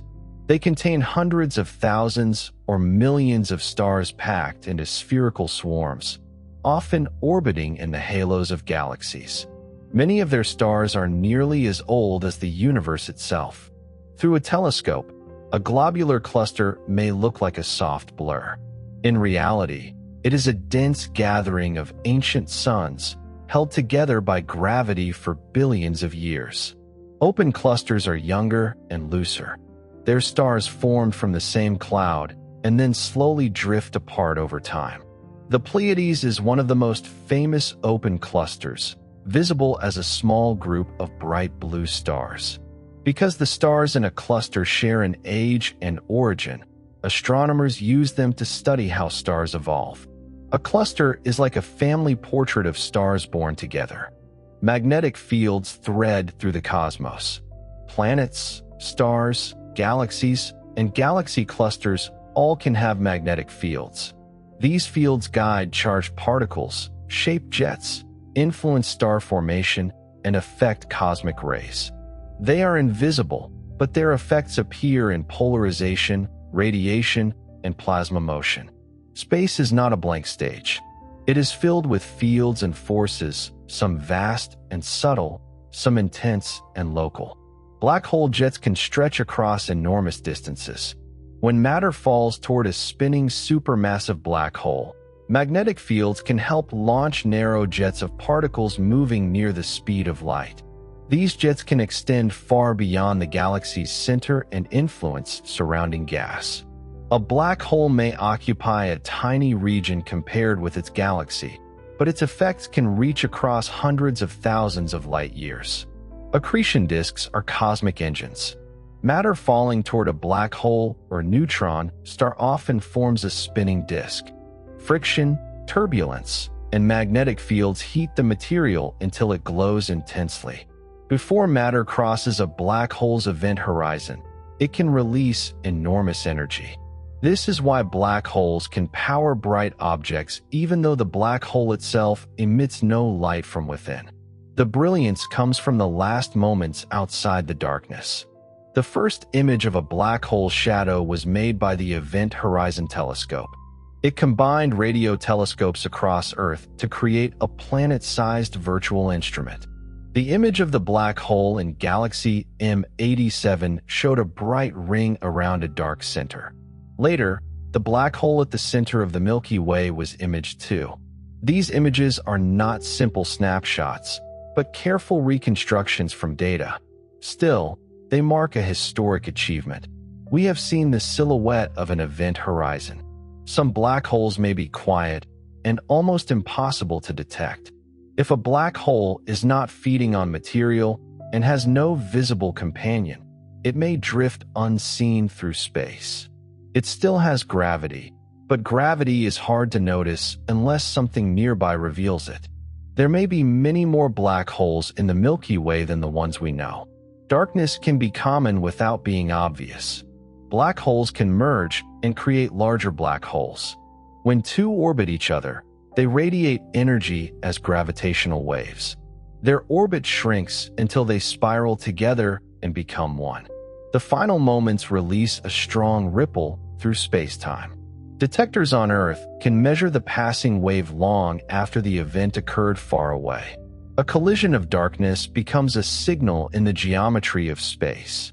Quantum mechanics describes the very small. General relativity describes gravity and the large-scale structure of space-time. Both theories work extraordinarily well, but they do not yet fit perfectly together. In black holes and at the beginning of the universe, both should matter at once. This is why physicists search for a theory of quantum gravity. The universe has given us two powerful languages, and we are still learning how they become one. The Planck time is the smallest meaningful time scale in current physics, about 10 to the minus 43 seconds. Earlier than that, after the Big Bang, our known theories cannot confidently describe what happened. This does not mean nothing happened. It means our equations reach a boundary.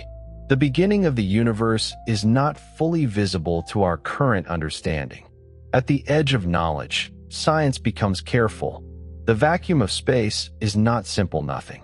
In quantum field theory, fields exist even in empty space, and the vacuum can have fluctuations. This does not mean space is crowded like air, but it means emptiness is physically rich. The nature of vacuum energy may be connected to dark energy, though the details remain unresolved. Even the idea of nothing becomes strange when examined deeply. The multiverse is a possibility in some theories, but not a confirmed discovery. Certain versions of inflation suggest our observable universe may be one region among many. Other ideas come from quantum mechanics or string theory. The multiverse is interesting because it might help explain fine-tuning, but it is hard to test. A responsible scientific story can mention it, but gently, as a possibility rather than a fact. The universe seems finely balanced for complexity. If certain physical constants were very different, atoms might not hold together, stars might not live long, or carbon might not form. This is called the fine-tuning problem. Some scientists think a deeper theory may explain it. Others suggest a multiverse, where many universes have different properties and we naturally find ourselves in one compatible with life. For now, it remains one of the great open questions. Entropy gives time a direction.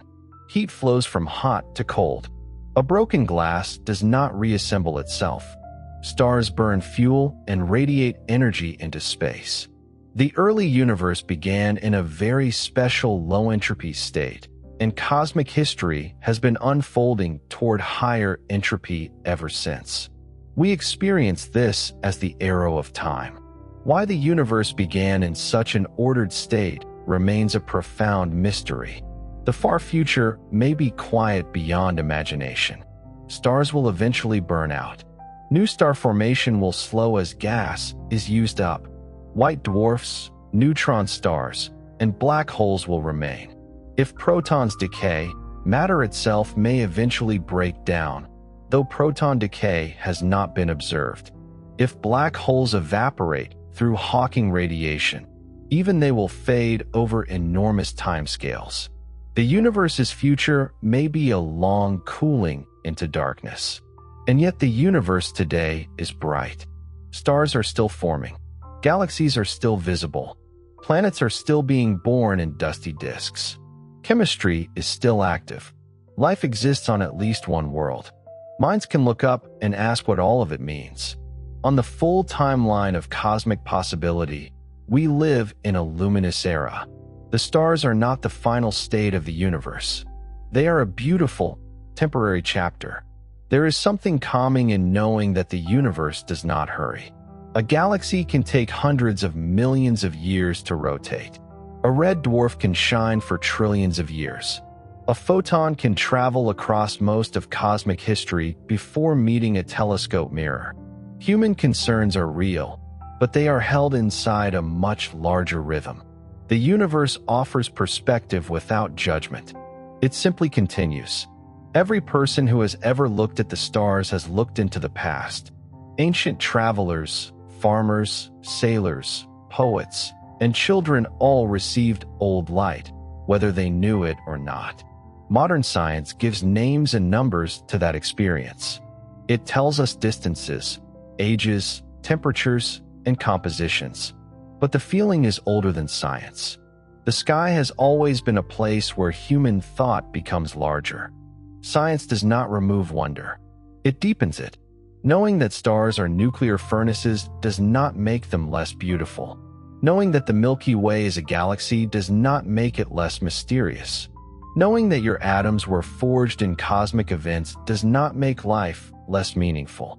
Explanation can be a form of reverence. The more carefully we understand the universe, the more extraordinary it becomes. The universe is lawful, but not fully known. This is perhaps the perfect balance for curiosity. There are patterns strong enough to study and mysteries deep enough to keep asking questions. We know the age of the universe with impressive precision, yet we do not know what most of its content really is. We can detect gravitational waves from black holes, yet we do not fully understand quantum gravity. We know so much, and the unknown remains vast. Your mind was not built to hold the entire universe at once. No human mind was. It is enough to touch the edges of the idea gently. A galaxy here, a star there, a planet, a photon, an atom, a quiet law of physics. Piece by piece, the cosmos becomes not smaller, but more approachable. You do not need to understand everything tonight. You only need to drift through the thought that everything is connected by time, matter, light, and gravity. The idea of a light year becomes stranger the longer you sit with it. It is not only a distance. It is a reminder that seeing is delayed. When you look at something 100 light years away, you are not seeing its current state.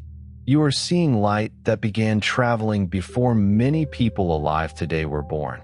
When a telescope sees a galaxy 10 billion light years away, it receives light from a time when the universe was younger, when Earth had not yet formed, and when the sun did not exist.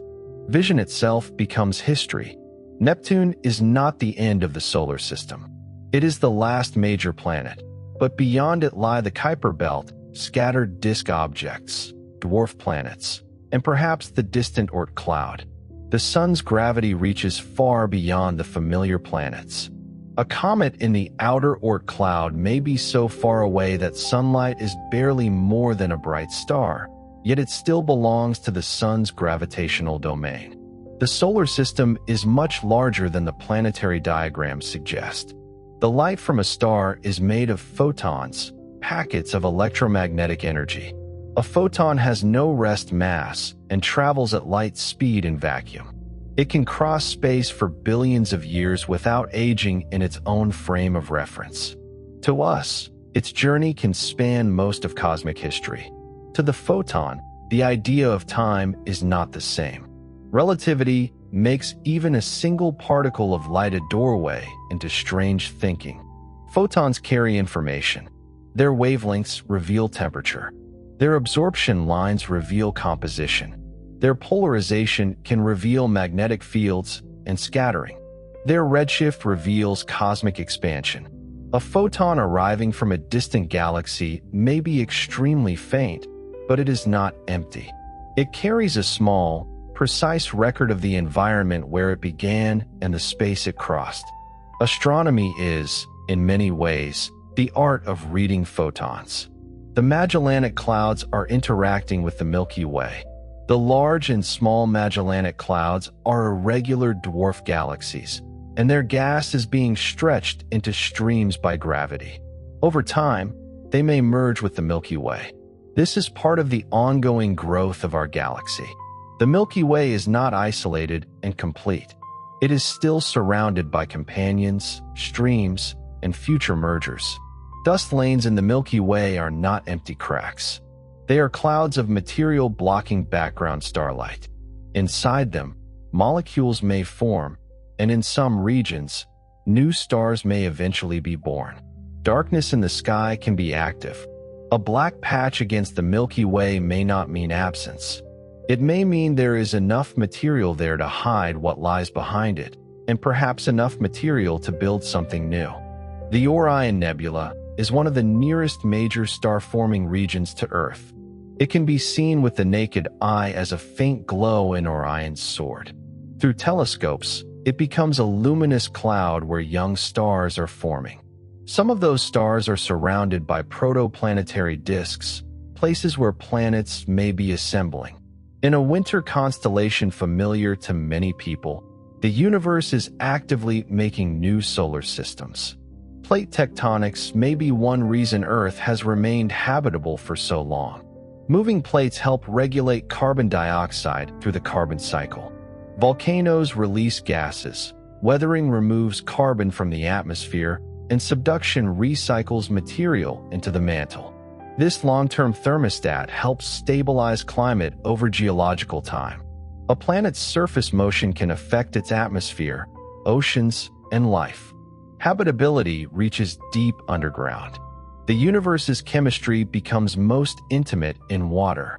A water molecule contains hydrogen from the early universe and oxygen made in stars.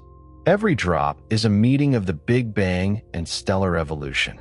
On Earth, water became the medium of life. In space, water exists as ice on moons, vapor in clouds, and molecules in interstellar regions. It is both ordinary and profound, simple in formula, immense in history. Carbon is uniquely important for life as we know it because it can form many kinds of bonds and complex molecules. It was made in stars through a delicate nuclear process involving helium nuclei. If the properties of carbon formation were slightly different, the universe might have far less carbon. Every cell depends on an element whose existence is tied to stellar physics. Biology rests on a cosmic coincidence that became chemistry. DNA is made of atoms forged by the universe, arranged by life into information. Carbon, nitrogen, oxygen, phosphorus, and hydrogen form a molecule capable of storing instructions for living systems. The universe began with simple particles and, through stars, planets, oceans, and evolution, produced molecules that could copy patterns. This does not make life inevitable, but it shows that matter can become memory. In living cells, chemistry learned to remember. The brain that listens to this story is also cosmic matter.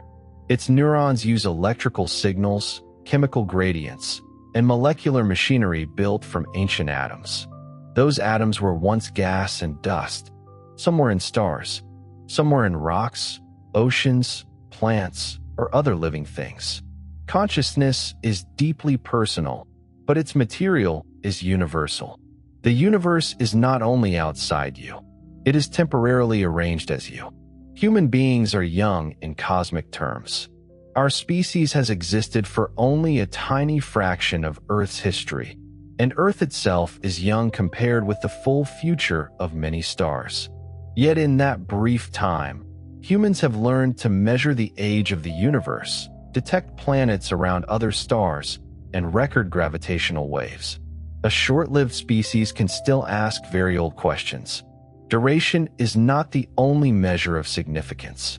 The first people who watched the sky did not know about galaxies or dark matter, but they noticed patterns. The stars helped mark seasons, guide travel, and shape stories. Astronomy began not with advanced instruments, but with attention.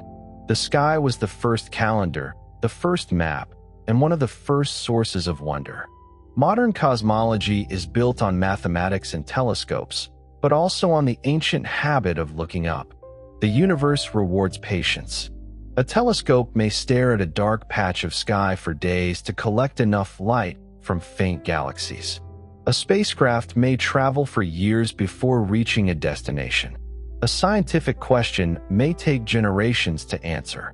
Even stars require millions of years to form and billions to evolve. The pace of the cosmos teaches a different rhythm, one not based on urgency, but accumulation. There are probably phenomena in the universe we have not yet imagined. Before pulsars were discovered, their precise pulses seemed so strange that they briefly raised playful speculation about artificial signals. Before dark energy was discovered, many expected cosmic expansion to slow. Before exoplanets were common knowledge, our solar system shaped most expectations.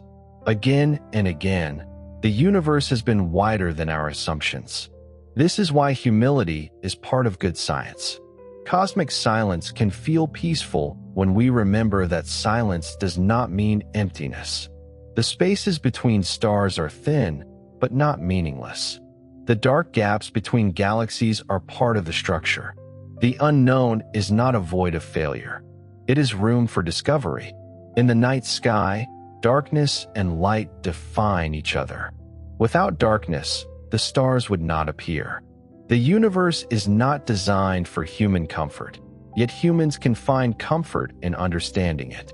Black holes, supernovae, radiation, vacuum, and deep time are not gentle things. But knowledge turns fear into perspective. The universe is vast and indifferent, but it is also coherent. It follows patterns. It allows small beings on a small planet to learn something true. That is a quiet kind of belonging. The atoms that make this room, this air, and your body are not separate from the atoms and stars. They obey the same laws. The difference is arrangement. In one place, matter becomes plasma. In another, stone. In another, water. In another, thought. The universe is not divided into ordinary here and magical there. It is one physical reality expressing itself in many forms.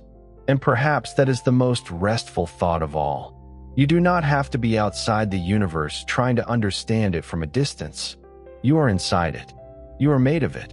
You are carried by its motion, warmed by one of its stars, protected by one of its planets, and surrounded by its ancient light. For tonight, that is enough. And now, after drifting through the first light, the birth of stars, the life of galaxies, the darkness of black holes, the chemistry of planets, and the atoms inside your body, there is nothing more you need to hold on to tonight. The universe will keep expanding. The stars will keep shining in places far beyond this room. The earth will keep turning quietly beneath you. The moon will continue its slow orbit. The sun will continue burning in the center of our small solar system. And your body can rest inside all of it. You do not need to solve the mysteries tonight. You do not need to remember every number. You have traveled far enough for now. Let the scale of the universe become soft. Let the dark between the stars become quiet. Let the ancient light continue on its way. Sleep well. Good night.